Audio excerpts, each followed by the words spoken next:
Alright, welcome back to another video, or if you're new, then welcome to this channel. Today I have a lot of topics to discuss. A lot has happened in Barcelona the past few days. Like always, I saved the best topic for last. But yeah, subscribe if you want to stay up to date with what's going on at Barcelona, and let's get started. Let's start off with some amazing and exciting news. Lamine Yamal is Barcelona's new number 10. It is finally official, after what felt like forever. We've been speaking about this the whole summer, and now it finally happened. He said he wanted to wait until he was 18 to announce it. He renewed with us until 2031 and got his brand new historical number. He will continue the legacy of the greatest player of all time, Lionel Messi. It's a very heavy shirt and he has big shoes to fill. But this boy is something else. Will he fill Messi's shoes perfectly? Probably not, but if he can do half the things Messi did for this club, we can call his career at Barcelona a success. But yes, finally we will see a number 10 running around the pitch and using his left leg and dribbling through 5 players and curling a shot to the top left corner. It's gonna be magic in the Camp Nou again, but we hope nothing but success in his new number, and I hope he achieves many big trophies in it. We need our number 6, Yamal. Please make it happen soon. But go ahead and give me your thoughts on our new number 10. Do you think Yamal will succeed? Maybe win some Ballon d'Ors in it? Or do you think it's too early for him? Let me know all your thoughts on this in the comment section. But now shifting to Ter Stegen, and it's not a whole lot of good news, because he has not been showing up to training sessions with the group, and he didn't show up for 4 training sessions in a row. If you follow Barca on Instagram or watch their training YouTube videos, when they show the goalies training, we see Garcia, we see Chesney, even Iñaki is there, and they're all preparing themselves for the new season. But Stegen is staying in the gym and working on his fitness and muscles. His excuse is he has back pain, so he can't train at full intensity at the moment. We can give him the benefit of the doubt, or we can come up with our own conclusion that he's not training simply because we have 2 goalkeepers that are better than him right now, and he took his spot and he's salty about it. So if that's the case, the only solution is for him to grab his stuff and leave Barcelona. I mean, Flick made it clear that he's not going to get any playtime. Flick is not joking. We know how serious his word is. If he says something, it's going to happen. So if he told Stegen that he's not in his plans, that he's not going to get any minutes, and that he will be the 3rd choice goalkeeper if he stays, then that's exactly what's going to happen. It's sad to see a legend like him get treated like this, but Stegen needs to accept he's old and past his prime, and he's simply not Barcelona level anymore. We need young goalkeepers that need to prove themselves and do whatever it takes to get playtime and show Flick that they are worthy of a starting position. Stegen can't compete with hungry young guys anymore, so he needs to leave. He can get playtime somewhere else, at a smaller club, but at the highest level, I don't think he can manage that anymore. But please give me your thoughts on Stegen and the way he's acting. I mean, he's the first team captain, and not showing up to training says a lot about him. But let me know your thoughts. Okay, so that was news about our players. Now let's talk about other players potentially joining Barcelona. Let's start with Bryan Zaragoza. Barcelona were in contact with his camp. If you don't know who he is, he's a 23-year-old winger, mostly on the left. He's currently signed with Bayern Munich, but he's on loan at Osasuna. He's very rapid, has great close ball control. His 1v1 ability is elite. He's a great winger in general. Now, initially hearing this, I thought Barcelona were pursuing him and wanted to bring him. But after reading the report in more detail, it said that although Barca talked to his camp, it's not a big deal because Barca is tracking several wingers. So he's just another player Barca is keeping an eye on, but they're not putting any effort to sign him right now. I think he's a fantastic option. He shouldn't be number 1 though. I think other wingers should be ahead of him, like Leao or Rashford, but he's certainly a great and tricky player, and this is something to keep an eye on. But let me know your thoughts on Zaragoza. Have you seen him play? If you have, what are your thoughts on him? And would you bring him to Barcelona? Let me know.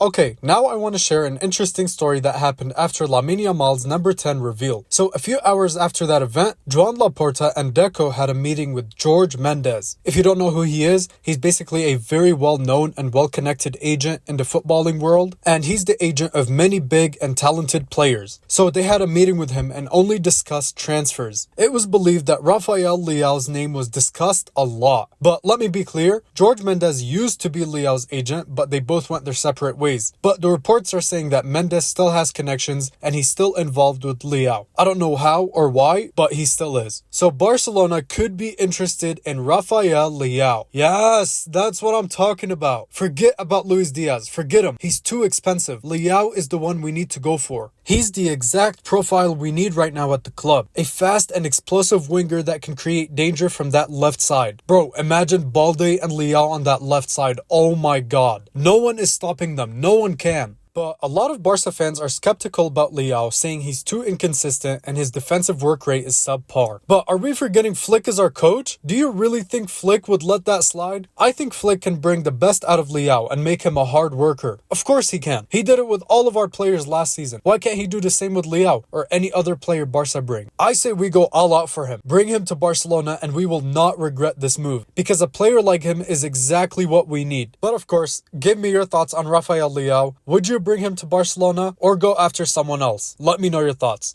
And real quick before I end off the video, some interesting reports came out on Xavi Simons. Apparently Barca are looking at him as another option, because reports came out this morning saying that Deco met with the agents of Xavi Simons and they had a long talk, approximately 45 minutes. So it wasn't just a, hey, we're interested in Simons. It was a, what can we do to bring him? Is he willing to come? How much is his salary? So it was an in-depth meeting about him. What are your thoughts on Xavi Simons? Would you bring him back to Barcelona? I say back because he's from Barcelona's academy. He grew up there, but then he ended up leaving. His current price tag is 70 million euros, so around the same price as Leao. But he's not a winger though. He's a midfielder that can play out wide. He's not an organic winger like Leao is. So would you pay a hefty price and bring him back? He's a great talent, but 70 million is a little on the expensive side. But that's just my opinion. Please give me your opinions on Xavi Simons. Would you bring him? Why or why not? Also, let me know all of your thoughts on everything we discussed. That is going to end off today's video. If you enjoyed it, please hit that like button. It helps out this channel. And subscribe if you want to stay up to date with what's going on at Barcelona. But that's all I have. I hope you have an amazing rest of your day or night whenever you're watching this. I'll see you guys in the next video. And as always, Visca Barça.